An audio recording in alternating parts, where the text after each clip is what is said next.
Welcome to this recording of a presentation that was given on April 30th, 2026, in which Gloria Shi interviews Yana Kane-Esrig about her path to the important work of bringing Russian language poetry to the English-speaking world.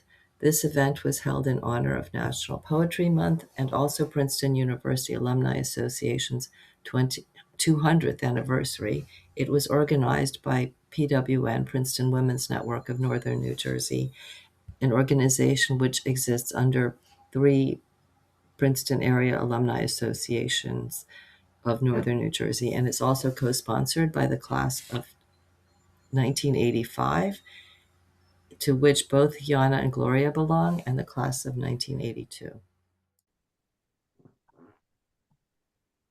Hi, Jane. Hello, and a huge thank you. Yana, I just can remember this conversation at our lunch with Gloria and Karen and Yeah.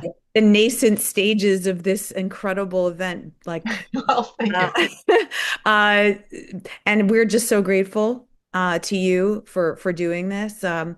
I apologize. I'm going to have to sort of pop in and out a little bit because I'm supposed to be in like 3 places tonight, but just know that I am so grateful. You are an unbelievable human, and we're just Well, so thank grateful to have you here tonight. Thank you.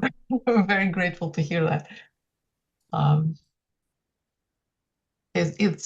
I have been so grateful to Princeton for all the kinds of things that all of us are grateful to Princeton. But also, when I came to the U.S., it was kind of the first place that I suddenly felt, oh, this is a kind of home for me. And so, yeah, I have a very warm attachment.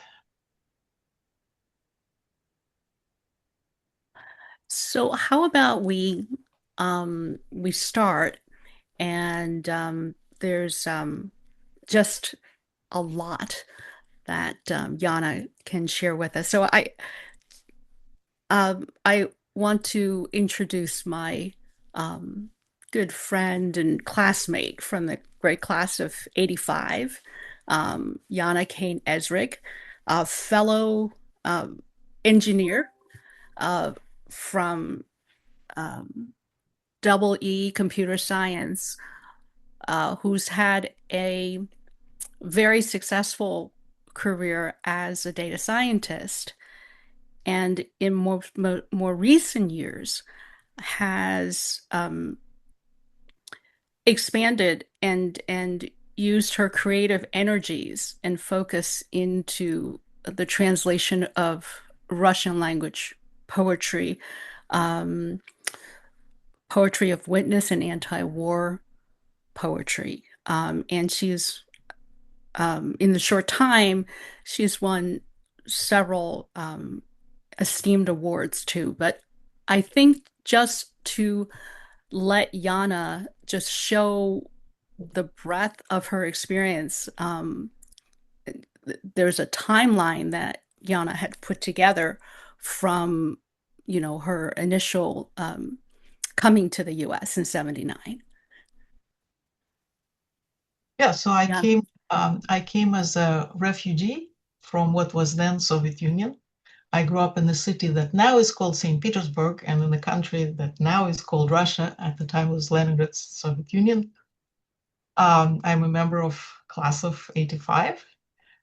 Um, and in 85 was not only my graduation year, but also my year of becoming a US citizen. And then I went on to graduate school. I got a PhD in statistics from Cornell. And then I had a technical career. I did write poetry and I did started translating poetry as a child back in when I lived in Soviet Union. Of course, I wrote in Russian and I translated into Russian. I put it largely aside while I was, starting career and family life. In the last 10 years or so, our daughter, my husband is Bruce Esrig, class of 82. Our daughter sort of became fully fledged. We became empty nesters. My career was kind of established. And so I returned to writing sometimes in Russian and translating into Russian. And that all changed in 2022. And I wrapped that by 2023, I wrapped up my technical career. I don't know if permanently or temporarily, but at the moment feels like pretty permanently, and switched to being a student again in an MFA program at Fairleigh Dickinson University in creative writing, in particular in literary translation. And I'm very excited that my first book of translations, poetry translation, is supposed to come out at the end of this year. It's poetry by a Ukrainian poet. He writes both in Ukrainian and in Russian, although he started out as a Russian language poet. You know, in Ukraine, there is a very sizable group of people for whom Russian at least used to be their first language. Uh, and the pretty active Russophone poetry scene, although of course they see themselves and they are Ukrainian and they're living the Ukrainian life. And so my book of his poetry, of translations of his poetry, is supposed to come out at Serving House Books. And Bruce Esrig, class of '82, is not only my husband, but he's also my editor. So that's kind of my brief timeline. Thank you, Yana. So could we sort of start at the beginning a little bit? And can you talk a little bit more about, your initial coming to the US and your Princeton experience? You had mentioned that you took some Russian classes, as Russian part of that, literature. Yeah. in addition to, being an electrical engineer. So I finished the last couple of years of high school here in the US and entered Princeton. My Princeton experience, when you leave behind your whole first life, we were refugees. We were incredibly grateful. We were incredibly excited. By we, I mean myself and my parents, to have come here, to have managed to get out of the Soviet Union, to have come here. And I was absolutely astonished at finding myself at Princeton, and just thrilled to find myself in a place where I felt like, okay, this can be a home for me. I grew up in Leningrad, is a very beautiful city in a way that's very different from the beauty, let's say, of New York City. And the first 2 years of New York, I spent in the US, I spent in New York City. And to be honest, I didn't feel at home in New York City. And Princeton just felt wonderful to me. I did put a lot of pressure on myself and was making myself a little bit sometimes miserable from imposter syndrome and all that. But that was me and not Princeton. I did take a variety of courses in addition to, of course, the normal engineering program. And Princeton, I think, is wonderful in that it both encourages and demands that students do that. A couple of them were in Russian literature. I took a Soviet literature course with Herman Yermolayev. Unfortunately, he passed away. And a Russian literature course with Professor Ellen Chances. And in part, I did it because I was interested in looking back, in some sense, at where I came from. Books were important to me, words were important to me, but now from this new home of Princeton. In part, to be honest, it was great to be able to read the assigned reading easily. English, I definitely was struggling with English, as somebody who had been here for only 2 years. So, and one of the things that I'm very deeply grateful to Princeton is that I didn't realize that when I was entering Princeton, but now as an alumna, the fact that it gives you a lifelong community. And again, I think it's important, I would guess, to all of us alumni, But I think to somebody who in some sense got cut off from the childhood, and sort of got cut off twice. First, when we emigrated, when you left Soviet Union, you were pretty much leaving everything behind and everyone. And then, when Russia started the war with Ukraine, I felt like it was a second sort of severing of ties. So I feel very grateful to have this kind of not only intellectual and academic home, but in some sense emotional home in the United States. Yana, moving to sort of your more recent experience of can you describe what's been your motivation for your particular focus to be, spending your creative energies toward the Russian language poetry translation of witness and anti-war poetry? And so your focus and motivation, and also if you can describe, how you became involved with Kopilka. So first of all, the funny thing about writing poetry or translating poetry, it's not entirely under one's own volitional control, or at least for me, it's not, and I think I'm not unique in that regard. So the focus and motivation are part of it, and I'll talk about it in a minute. But part of it is something that is not only always visible or accessible to my own control. Um, as a child, I wrote poetry. I started translating poetry. It was a big surprise to me when that happened to me. And I became there was a special group in the city I lived in for kids who were writing poetry that published a lot. But we also, the most important thing is we had a wonderful teacher with whom I'm still in touch. I still consider him my teacher. And my friends from there, I'm still in touch. Some of them are still in Russia, some are not. But of course, right now, communications are very fraught. So one thing that I lost very much when we left the Soviet Union, when we left, I felt that I lost that part of myself. And gradually in the last 10 years or so, I've sort of started regaining it. Maybe I was confident enough in English and had enough space in my head because, my career, my family life were kind of established. And then, and I started writing in English some, but mostly in Russian. When Russia invaded Ukraine, that was, I wouldn't say that was a big surprise because, you could see the writing on the wall for several years prior. But it was still such a deep shock that I found that I couldn't write in Russian, I couldn't translate into Russian. And for me, that was a kind of loss of that part of myself again.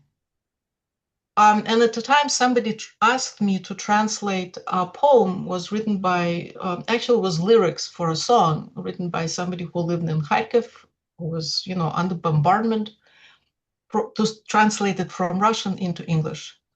A lot of people in Kharkiv in particular, which is a large city, second largest city, close to border with Russian, there were a lot of people for whom Russian was the first language, or they were fully bilingual. And so a lot of poetry was and still is written in Ukraine in general, but in that city in particular. And when this person asked me, then my frozen neurons started thawing off a little bit, and sort of like I was able to do that. And that sort of gave me a sense of, okay, there is something I can do with that part of myself that still matters to people, that still has some meaning. And that's been, in some sense, my only connection to that part of myself, to that part of my life. And so I started translating quite a bit. And it was primarily, and still is at the moment, contemporary poetry of witness specifically, about the wars, about also the kind of repression that's happening in Russia and Belarus. And it's interesting, before that, I was not really particularly engaged in that kind of poetry, what in Russian is called civic poetry. I was much more sort of closely attached to lyrical poetry or even poetry for children, but this sort of swept me along. And Kapilka, I can say a few words more in depth about this project, but I sort of, somebody who knew me invited me into it, and I was very honored. It's an international project. Here, I'll go. I have a whole slide in it. It's an international project that arose first because a poet who used to be part of Soviet Poetry Underground, who now is a professor in Oregon, her name is Yulia Nemirovskaya, she retained connections to her poetry friends in Russia who were protesting the war, were getting arrested, were threatened with arrest, were leaving the country. And so one and then another started contacting her and asking her to become a kind of archivist for their poetry because, you know, they weren't sure what was going to happen to them and to their archives. And she said yes, and then gradually she took on a more active role of sort of building and curating a collection of Russian language poetry that reflects all these events. And by now, this collection has more than 300 poets from Ukraine, from Russia, from Belarus, from diaspora. And gradually, sort of around that project, formed a group of translators. Some, like myself, were born in what was back then Soviet Union, Ukraine, and Russia. Some in, UK and US. And we are constantly in touch with each other. Obviously, we spread very widely geographically, but we constantly workshop the translations together. So each person is responsible for their own translation from start to finish, but we workshop, we discuss in depth, and a lot of the times jokes and remembering the meaning of various words, of various allusions from our childhoods, and childhoods in the Soviet Union, childhoods in the English-speaking world. And so we've become really a group of friends. It's become a kind of social group, which in some way reminiscent of this, what I was missing so much, that kind of group that I had as a child. And we've had so far two anthologies that came out. The first one I didn't participate in because that was before I joined Kapilka. The second, Dislocation, came out in University of Indiana. They have Slavic Publishing, and that one I very much participated in. And we are currently working on a third anthology. Its kind of working name is Celestalgia. And it's become a very important part of really my life. And Bruce Esrig, class of '82, he is kind of my own personal editor. So in addition to this workshopping, these translations with the Kapilka, I also work with him on these and also on my essays about translation and on my own poetry stories and so on. Does that answer? Yes, yes. So you y- you and this group in Kopilka is bringing the very important, it is playing the very important role of bringing the contemporary Russian language poetry of Witness to the English speaking audience, and or else we would not have access to that. And Yana, you have a book coming out later this year. Um, it is a book of translation for the Ukrainian poet Dmitry Biznyuk called My Fish Will Stay Alive. And you have shared that your husband, Bruce, has been your editor for this book. So could you tell us more about Dmitry Bliznyuk, who he is and how you've come to collaborate with him and some of your experiences in your work.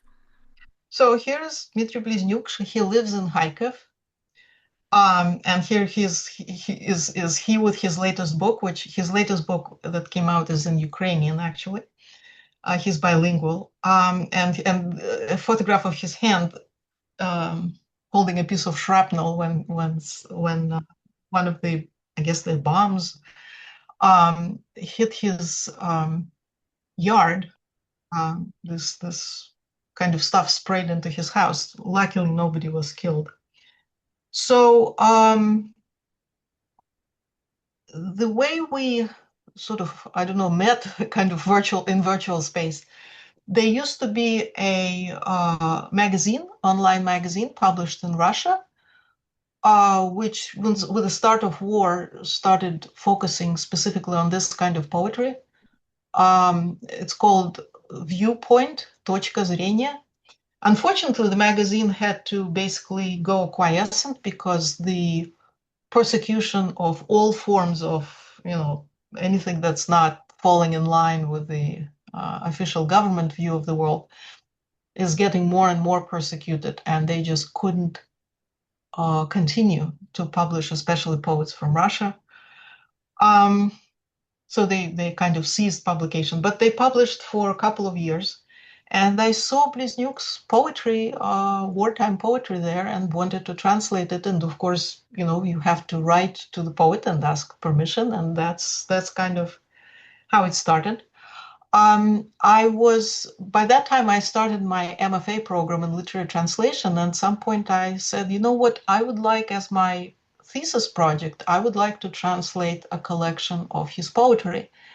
And I specifically wanted to include both wartime poetry and pre-war poetry, because I want to show him as a poet.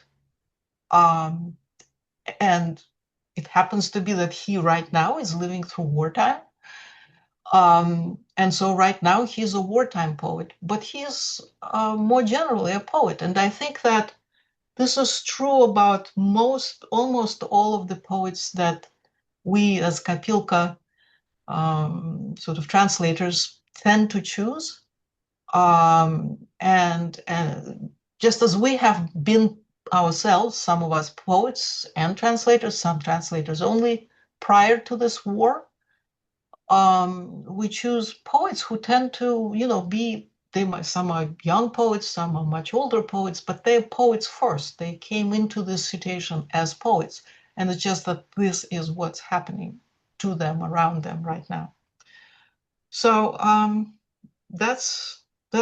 I'm very grateful to Serving House Books for selecting my book and choosing to publish it. And I'm very much looking forward to it by the end of this year. And yeah, Bruce helps me. He's my editor for translations, as well as, for example, in this book, there is a fairly lengthy introductory essay. I've written essays that got published in literary magazines about Kapilka, about translating Bliznyuk. He helps me edit that. So it's a in-house. That's a great partnership. Yeah. Yana, I'm really looking forward to the next part, which is the part where you're going to read some of the poems that you've translated and at least one poem of your own. I don't know whether you want to give some introductory comments before your reading. I'll leave that up to you. Let's just jump in and start by reading some poems, translations of poems by Dmitry Bliznyuk.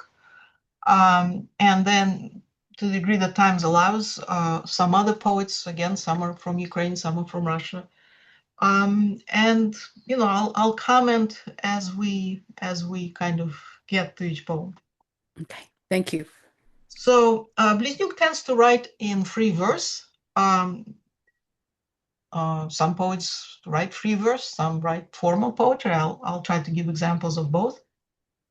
And this is a fairly long poem, so I'll read a couple of pages of it.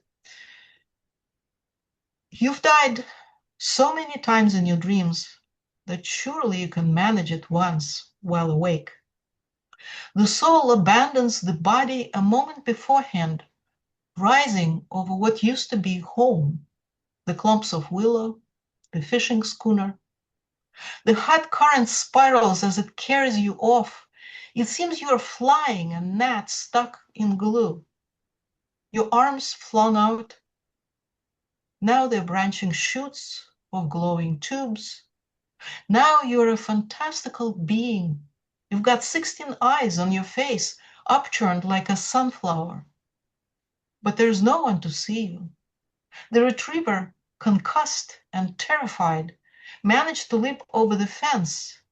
There is a honeycomb of grainy light, and this noise ringing, bees, bees everywhere. Your soles still brush the roofs of the charred automobiles, but it's weird. There are no traces of soot. And where there used to be legs, now there are scissors of immobility. Stalks of black-green memories are seaweed clinging to your face, while sticky clay glues shut your mouth, the envelope of nevermore. You want to say this about yourself, without yourself, but pass through words like a ghost's hand through a bright red can of Coca-Cola. You press to the 13th floor balcony, to the stanchion that remains after the rocket blast. What for? That's where she used to live, the second life of your entire life. She, somnolent, big-eyed, like a startled baby stork. Keep going, keep vanishing. You're back to the river while the devil hasn't crowed yet, while the artillerist hasn't finished his cigarette, and the heavy white sky is still crumbling, the belly of a dolphin riddled by rockets. Tanks, dark outlines of enormous rooks flock in the potato field by the river. Speeding across the bridge, passenger cars rumble, squealing like little first graders. An angel holds a broken arm in his hands. It's the limb of a strange tree that used to be you once. But memory drains faster than blood. Your unshaven cheek pressed to the stanchion. You're an eye that swallowed the river and the factory across the river. There is no fear. There is fear, terror, laughter. You knew it all through life and a bit longer. There'll be a time your pictures will all vanish in fire and come out on the far side of the ashes. So this poem, it's very fantastical in some ways, and it's very realistic. Like, he wrote to me that he lives not far from a factory, and he thinks that his district of the city is bombed more than others for that reason. He mentions nevermore. I noticed that in his poetry, he often kind of alludes to English language literature, in this case, Edgar Poe, but also Ray Bradbury. And so he's a person who lives in a very different place and situation, and in some way has something very much in common, I guess, with most people on this call, the literature he's interested in. And so that's what this poem is about. And this is the poem that I also use the title of this poem as the title of the book. And this was one of the first poems that I translated, that I saw in that magazine and translated. My fish will stay alive. Just for a moment, what do they feel, the catfish and carp, when their pond is hit by a rocket? Steel shrapnel bursting through the brick wall, tearing through the aquarium as if it were a paper bag of water and glass splinters. She crashed to the floor. Across her back fanned wet strands of hair woven with kelp. An angelfish thrashed on the linoleum next to her face, a bright comma of life suffocating. but she's unscathed, not a scratch. Her legs just stuck together like hard candy, taking on a dusty bluish tint, the color of moonlit fish scales. She didn't utter a word. She became a mermaid. Fins in her slippers, she crunched over the wet, shattered glass towards the kitchen, poured water into a saucepan, gathered 4 small fish and the snail, searched for her cigarettes on the windowsill. Warm wind kissed her fingers, their webbing, the wedding ring. My fish will stay alive. And a lot of his poetry is love poetry, both pre-war and wartime. But this is what wartime poetry, love poetry looks like, for this particular poet. And this is a poem that is a pre-war poem. And again, I want to show him as a poet, in multiple dimensions, not only in this moment. I hope this moment will be over and he will continue as a post-war poet. So as a poet. So this is a poem called The Extraterrestrial. The Christmas tree lights glittered in the window as if a fat, triangular extraterrestrial stood there in a spiky green robe trimmed with ridiculous garlands and rhinestones. Just so. A clumsy guest from another planet. And I thought, after all, the Lord is right to conceal himself from our eyes. Otherwise, we would have pestered the hell out of him with questions. We would have simplified him, couldn't get simpler. So there he'd be, clumsy, defenselessly happy, fed to bursting with Hosanna porridge. No, gods should stay concealed, invisibly slip through the rain, to pull us out like heat through cracks in a house, like chimney smoke, just up or sideways. There, in the distance, is the real forest. The spruces, tall and somber, are giants. They aren't castrated by civilization. I can't be sure which appealed to me more, 3 wolves or 3 dogs. The gods who have admitted their fatherhood, or the ones who haven't looked back, casting a single glance at the window in farewell. There were lights glittering there. So that's kind of a little bit of a taste of his poetry. And I mentioned that I write my own poetry too, and this is kind of my view of the sort of process and the craft of translation. And of course, you all probably know that the Greeks had 9 muses of various arts, like drama and tragedy and historical poetry and so on. But I don't think Greeks were big on poetry translation. I think that Romans had poetry translations, but not Greeks, not so much, maybe not at all. And so they didn't have a muse of poetry translation, but I think there should be. So this is called The 10th Sister, and it's dedicated to my loyal editor, Bruce Esrig, class of 82. She has a family resemblance to each of the myth-crowned 9, yet blends in easily with mortals, an owlish, quiet woman, neither voluptuously young nor venerably old. At first I didn't recognize her, just went where she led me, and didn't know that I followed the call. With time, I understood. Translating poetry takes more than wordcraft. Hard work, persistence are the invitation, the prayer for her gift, that sudden gust that lifts a poem's substance across the chasm of the impossible. But there is no summoning her at will. I used to think that her soft-spoken manner came from a soft temperament, a sheltered, bookish life.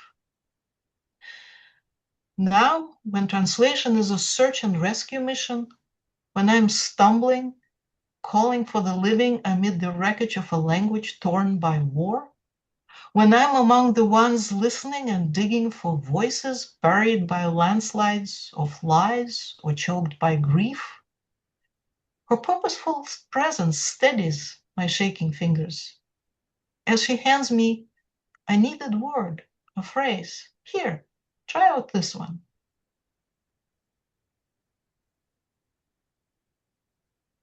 So I don't know, should we pause for questions, or do you have questions for me, Gloria? And Yana, we have I thought we'd keep going and okay, just keep picking your brain.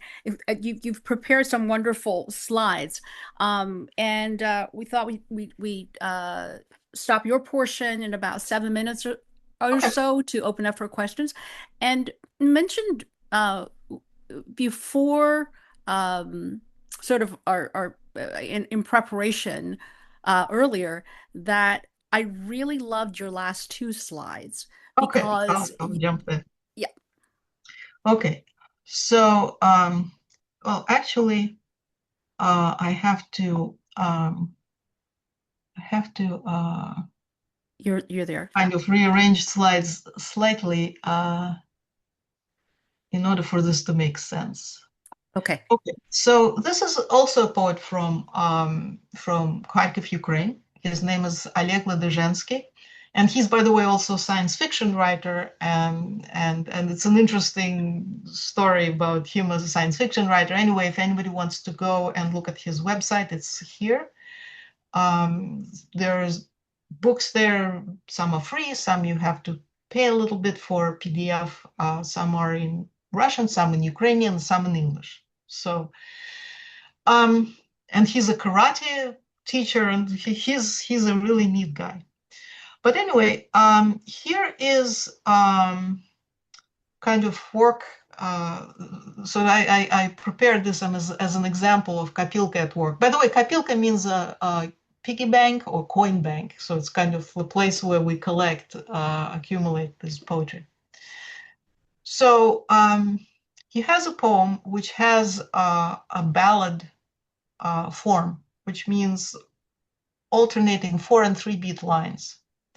And it's rhymed. And it's reminiscent of poetry by Kipling. Kipling, by the way, is a far more popular and esteemed poet in Russian language environment, where he has been translated by some excellent poets, than he is in the English language environment by now, I think, for various reasons. But anyway, so in Russian, this kind of ballad form, which, by the way, comes originally from English poetry, is still kind of sounds like something classical, but not necessarily archaic. In English, I was worried that it would either sound sort of archaic or else maybe lightweight, like it's children's poetry or something like that. So I started translating it. I sometimes, change. I usually follow the form of the poem that I translate, but there are times when I intentionally change it a little bit. And sometimes if it's like this very short and very strong meter with rhyme, I sometimes slow it down a little bit.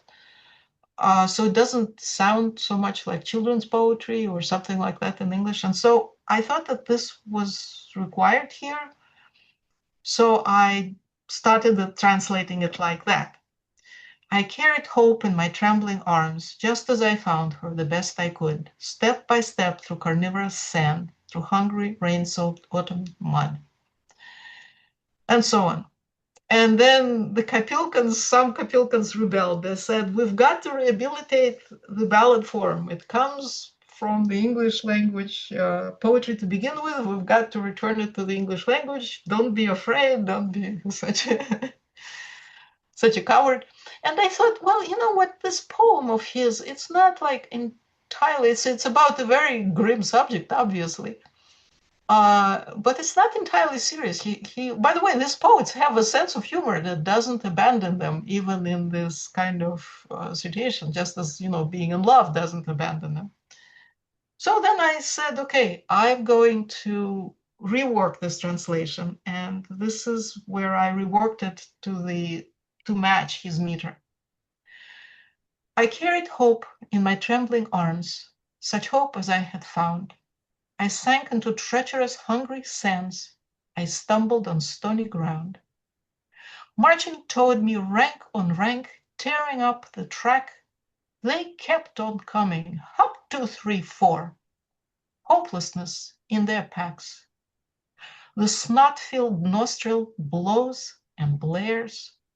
Join us, you'll get better pay. But hope just whispers, all is not lost, and we keep going our way.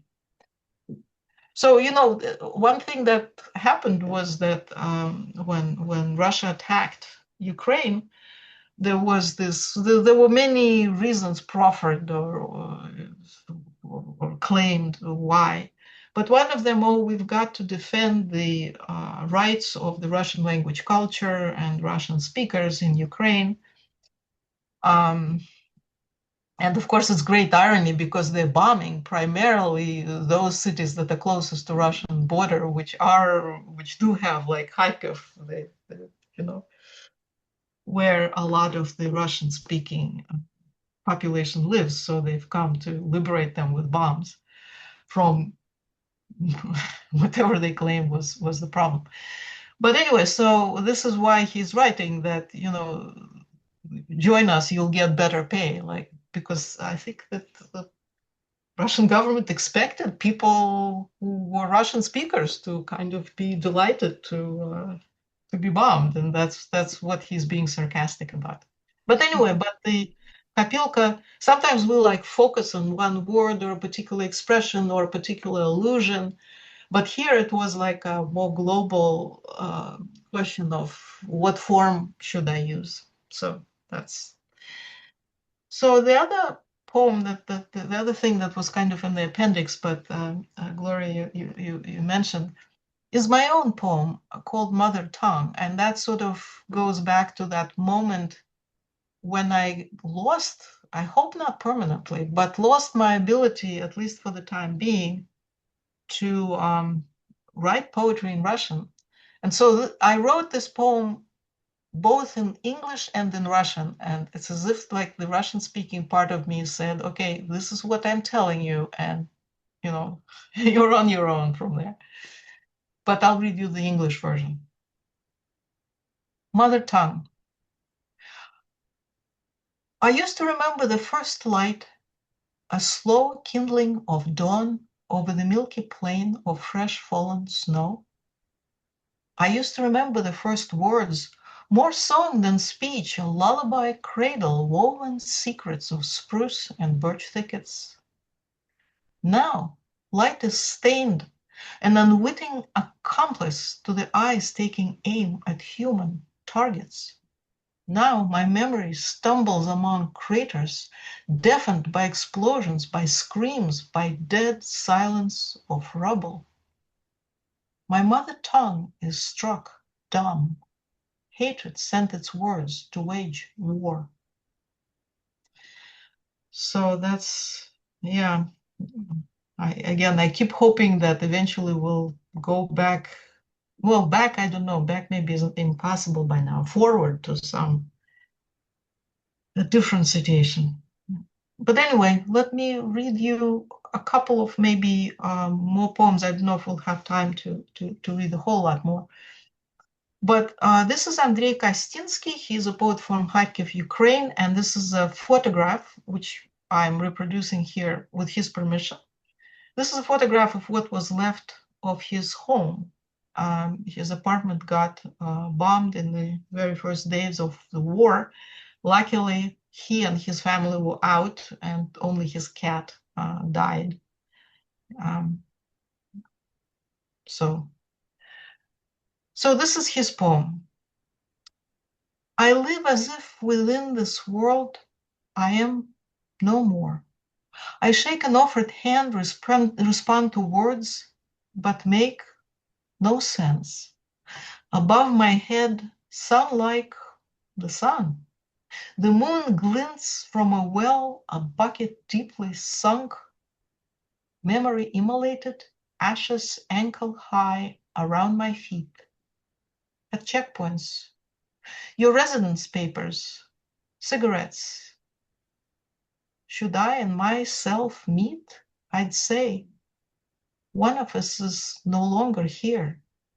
I call, am called, uncalled, approach the caller. A skylined window framing an empty space, I search the courtyard in the post-explosion rubble. There may be keepsakes of a life that's now erased. I found plush toys, a bunny and a mouse. A shockwave swept them off the sinking floors.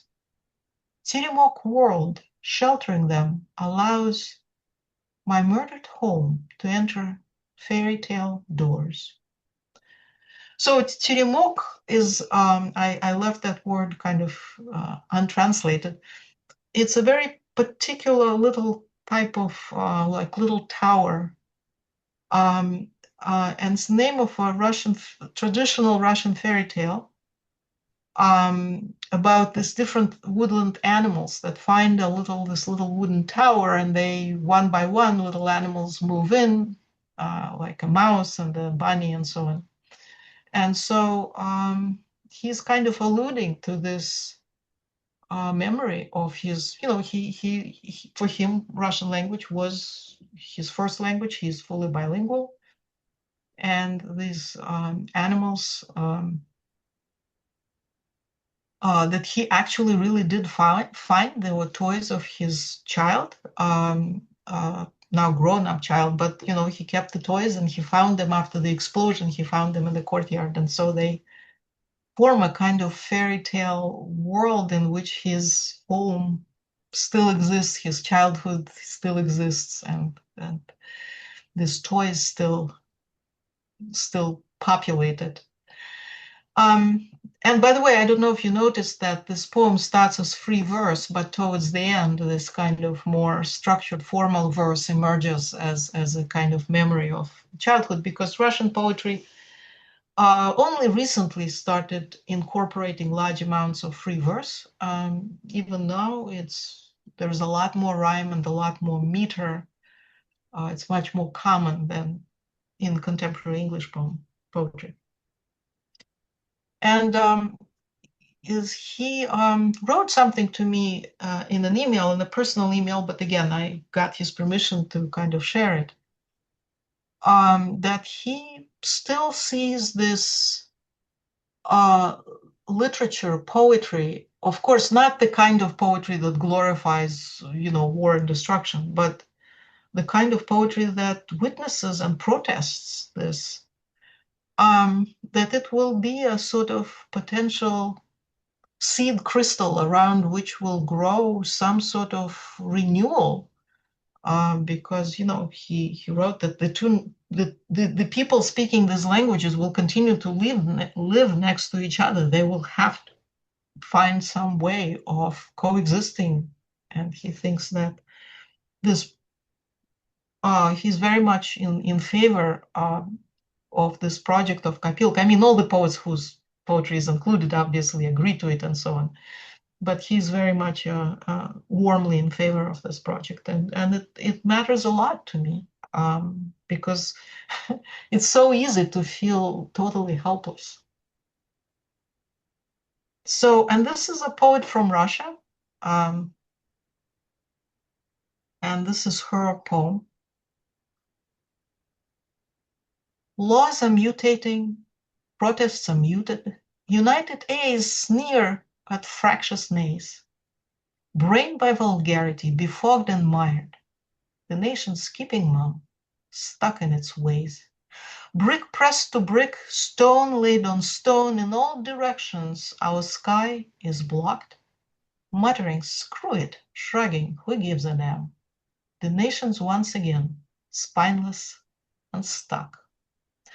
Beloved brothers, beloved neighbors, we've come to shove you into the ground. Forward, march, soldiers. Come back, cold corpses. Kinless, the nation's hunkering down. Let's tune the radio, add TV channels, 10 fun new shows all night, all day.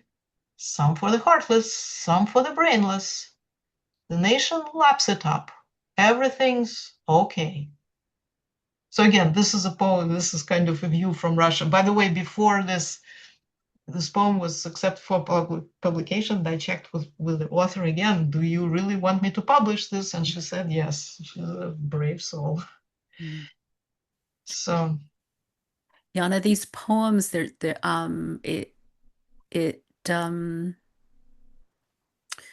it's just so descriptive of the suffering that is happening um, in these lands, and sort of the hope that Andrew Kostinsky, brings out that you had mentioned is I think just really, really uplifting. I thought we might take an opportunity to see whether the audience has any questions.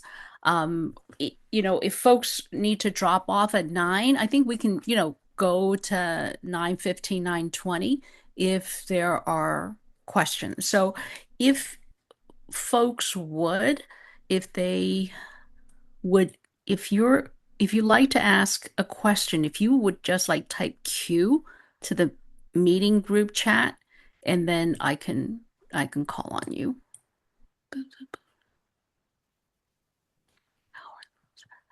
Okay.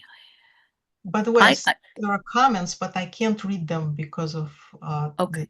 so if there are comments, if there are questions in the comments, I can't read them. I have one from Janine here. I'm just going to read out loud. Question from Janine that says, how are the poems from Russia getting out of the country? So that's a good question. So as I mentioned, until like a year and a half ago, there was this magazine. I mean, it wasn't the only kind of channel, but there was this magazine. Now there is more and more shutdowns of everything, including mobile internet, including internet. People still get internet some of the time, and people are using VPNs. And of course, the government IT sort of is hunting out these VPNs and shutting them down and is threatening people with various punishments. The laws are evolving to be more and more and more oppressive. But so far, there is at least some intermittent connection. Some people use email. Some people use messengers such as Telegram. And again, the government it's kind of was playing whack-a-mole with all these means of communication. People still maintain accounts in Facebook, even though I don't remember how Facebook is labeled one like undesirable, or somehow it's like outside of acceptable. But people are taking risk. So and that's one of the reasons why Kapilka kind of started, because people understood that this was coming. It was already starting right after 2022. Actually, things were starting before 2022, but escalating.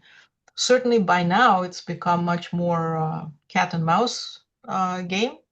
But it's kind of like, when you look back on the Soviet Union, which was pre-internet, but poetry had a way of sort of leaking out of the country one way or another. People were carrying it or whatever in person. So there are various ways in which people are transmitting things. I don't particularly use Facebook. I use email. And also, as I mentioned, Yulia Nemirovskaya, she's actually very much kind of using Facebook and finding poets. Many poets nowadays use pseudonyms. Like the poet I just mentioned a moment ago, she uses a pen name, but she has not been concealing her real name. Some poets now conceal their real name, but they still get their poetry out directly through Facebook accounts, through a friend's Facebook account. So there are various ways in which poetry is leaking out. There's actually another question in the chat, which I think is very appropriate. Is there a way that we can follow your work going forward? First of all, thank you. I'm very grateful. I'm embarrassed to admit that I am not a Facebook user. I don't have a web page. Kopilka, we were thinking of creating a web page for us, but we're a little afraid to like appear as if we're a formal organization because it's much more punishable. You know, if like a poet is associated with a foreign organization, then if it's just, okay, we really are just a group of people who are working together. So, but I don't have, so if you kind of search Yana Kane, you know, I don't go by Yana Kane-Esrig in the poetry world. In all other aspects of my life, I do, but in poetry, I kind of started out as Yana Kane back in Russia when I was getting published as a child, and I sort of, kind of retained that identity. But if you put in quotes Yana Kane and then write poetry or poetry translations, there are a fair number of publications. I think almost all the poems here in this presentation, my own poem translations have been published. So sorry, I guess I should be better at that, but I'm still pretty new to this whole to this whole world of having the identity as a sort of literary person, and so I haven't yet created that face. Oh, I have LinkedIn profile, and that lists some of my publications. So sorry, I should get better at that. Yana, I have folks asking that we post the recording. Okay, Some folks who had fine. to leave early, and I and you had also sent me some links as we were preparing for this event for some of your I think there was some YouTube and podcasts and links Yeah. to essays, which were wonderful. Oh, thank you. Which if you don't mind, we can Please, get yeah, that together. yeah, yeah. Somebody interviewed me. I was actually very pleased because World Literature Today is a magazine I respect very much, and they kind of interviewed me for their initial Yeah, that was to launch awesome. the podcast, and I was very grateful and proud. So yes, Mhm. yeah. Yeah. Are there any other questions?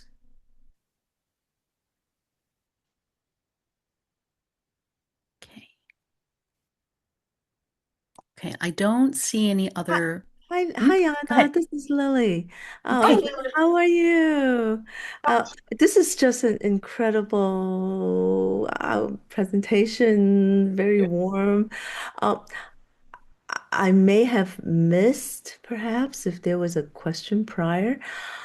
What's your inspiration to your work? Like, I'm just curious of what brings if you're preparing for work, when you prepare for work, do you seek other sources? What's your beginning of one of your works, for example? So that's a good question. So it's kind of sometimes I mentioned that I'm a member of this group Kopilka. So our we call her our founding editor, Julia. She often sends out a poem that particularly struck her and says, "Well, would somebody translate it?" So sometimes I raise my hand. Sometimes I look through our Kopilka database. Sometimes, I come across. I mean, I read poetry just in general. Um, and it's not a fully rational thing. It's not like I look at a poem and I think I want to send this message to the world, through translating this poem or writing my own or whatever. And it's more like it becomes this buzzing in the mind. This poem just keeps percolating and sort of activating. Poetry is all, not all, but largely about associations among words and concepts and feelings and rhythms and sounds. And so this poem keeps kind of percolating through my mind and accumulating associations with the English words. And eventually I realized, oh, I have to translate. It's almost like it's demanding to be translated. So a lot of it is like this.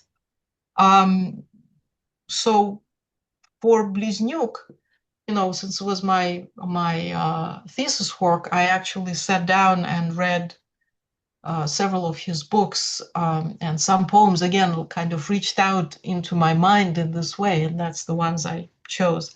And I have a poem of my own that I'll read that kind of is about that, to some degree answers your question of what it feels like to translate a poem. So it's called The Handoff, and it's about, I mentioned in the beginning that, when you translate a poet, if you intend to potentially publish or share your translations, you have to ask their permission. So this is about this moment of reaching out to the poet and starting to translate. Sometimes it's just, thank you, I trust you. Sometimes I get detailed instructions how to interpret the opening stanza, what tense to use for the verbs in the closing line. The author shares with me the story of the poem, lingers on the details of its birth, as if trying to postpone the handoff. Permission to translate granted, it's time. I lead the poem away. It follows without fuss, composed, a child who understands too much for its age. Still, it keeps looking back at the face of the poet, taking in all that's familiar, that now recedes and disappears. We set out to cross the space, blank and nameless, that separates languages, a silence stretching between us. I might be tempted to fill it by talking, to tell the poem I know what it's like leaving the mother tongue. I've been a refugee. I've translated my own words. But this isn't the time for my own story. Listening closely to the poem breathing, I search for the right words, the voice on the far side. So it's sort of this feeling of, in some sense, poem having some active presence that you interact with. And it's a strange thing. It almost feels like a physical space, like between languages that you traverse in order to meet the poem and sort of lead it to the other side, but something kind of calls out in the poem. So it's not a very rational explanation. I mean, I suppose I could translate a poem that doesn't call out to me, but like, why? I'm not doing it. I'm not like driven by, oh, I have to. There is no or else. I can translate or not translate. So I just translate what reaches out to me. Does Yeah, that answer? I'm not sure. Were you looking for a more rational answer? That was perfect. Thank you. Oh, thank you. It's lovely. that was incredible, Yana. I mean, you're the bridge, and you're giving wings to poetry, to be injecting your own spirit in there. Yeah, it's a very active way of maybe reading poetry. Mhm. And I think that it's the way I can, I'm so far, thank God, no evil eyes. We say I'm living in safety, so far at least. And how can I be present to what's happening to other people, with what's happening in the language that in some way I have left behind, but it was the language, the literature from which I come and which I still you can't undo your childhood, your first years. So you still remain attached to that, no matter what you think about the uses to which all that has been put by some people. So Mhm. that's the way for me to yeah, to still stay connected and to still not not have that part of me die. Mm. So in a way, I guess it sounds selfish and maybe in that way it is. But I'm really glad also that it matters to the poets I translate when they see these publications. It matters to them. Well, thank you for the gift that you're No, giving. thank you. Yeah. Thank you. I'm going to scan for, are there any more questions? It's 9:10, about 9:10. And Yana, I just want to thank you for um, sharing so much of yourself. You've taken us through an incredible journey of, where you've used your talents to bring this poetry, Russian language poetry, witness poetry to the English speaking audience that we would otherwise not have access to. For you to be part of Kopilka and for your upcoming book with Dmitry, so really excited about that. Oh, thank you very much. And I'm very grateful to you and to Karen Liu for organizing that. I kind of can see how much goes into, just organizing an experience. And so thank you. Yeah. Big thank you to Karen, who's been in the background and got Yana and I technically to be aligned, and she's been working the background of this whole event too. So thank you, Karen, very, very much. And I want to thank the audience too, for supporting and being part of this experience, this really, really powerful experience. Thank you very much, everybody. I really appreciate that a lot. Yes, thank you, everybody, for this wonderful experience. And we will be looking for your work, Yana, Well, together. And thank you. her book is coming out, right? Your book is coming out at the end of the year, so. Yes, it's supposed to come out at the end of the year. Again, I feel very inexperienced in sort of like the all these. It turns out that to be an effective author, an effective translator, there are more parts than just doing the work itself, as in any job. But I'm still kind of learning the ropes. So I feel at my age, I feel like freshly hatched, like I'm running around with a little cap of eggshell on my head. So people ask me, well, where do we follow you? And I'm like, well, I'm not on social media. So, so anyway, so thank you. So learning.